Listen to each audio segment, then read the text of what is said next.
If you've ever taken a yoga class, chances are you've been offered the opportunity to take bridge or wheel pose. Those are both back bends. Bridge is available for most folks, and wheel pose is considerably more challenging. I have a third back bend to offer you, and this one's called Sphinx pose. It's most often offered in my Sunday afternoon slow stretch class, but I also offer it during private sessions for folks who would like to experience a back bend, but have it just be a little more relaxing, a little softer back bend. So here I am today to show you how to do Sphinx pose. It does require that you lie on your abdomen.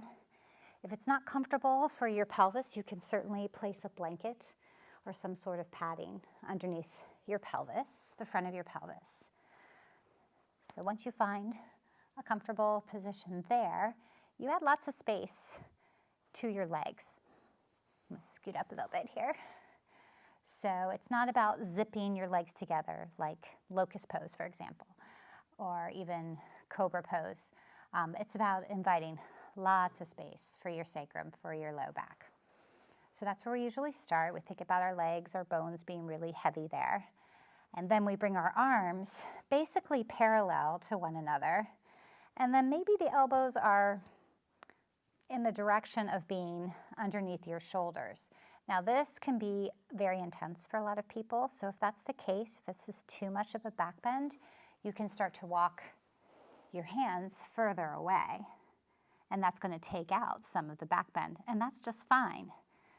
Now I'm coming back up here for me. And I notice sometimes it doesn't feel great in my shoulders because I'm kind of dumping into them a little bit. And I see my students doing the same. So in order to kind of combat that, what I suggest you do is think about your lower ribs, so the bottom of your rib cage, and drawing that in. And that often will make your shoulders feel better. It's a little bit more work.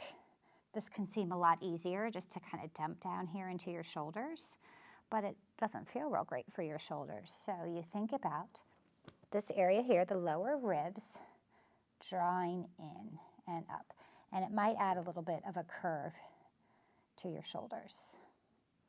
And then you linger here. Sphinx pose is a slow stretch, a yin pose. So we usually hang out here for a period of time. I usually don't tell you how long, because then people start wondering or trying to time it. Now, for some people, this isn't enough of a back bend for them.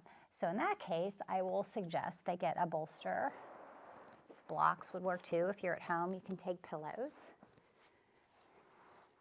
And rest your forearms and maybe your hands. If you have a couple of blocks, you could put the blocks under your hands and rest here. Again, though, drawing those lower ribs in towards your spine, I guess you could say. And breathe here. The one last cue that I like to offer my students here is to take the work out of your neck. And that's where a block can come in as well. So I do see a lot of folks that they're like this. And we spend a lot of time like that in our daily lives anyway. So this is a really good opportunity to lower your chin towards your chest, maybe even resting your head on the block.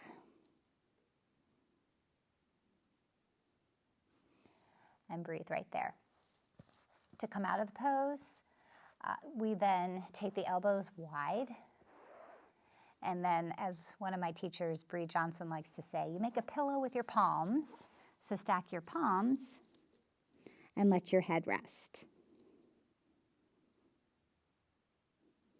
Just kind of notice how your low back feels.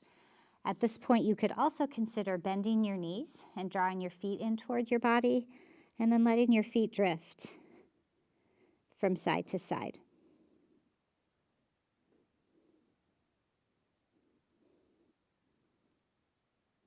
Coming back to stillness, lowering your legs back down. So that is Sphinx pose, a back bend that is often taken in a slow stretch or a yin type class. It's a back bend that people will linger in for a period of time. I'd love for you to give it a try at home. If you have a bolster, if you have a block, if you have a dictionary, if you have a big pillow, or come see me, schedule a private session with me. I have a tab called Private Sessions on my website. You can click on that and schedule a session and we can work on this pose together.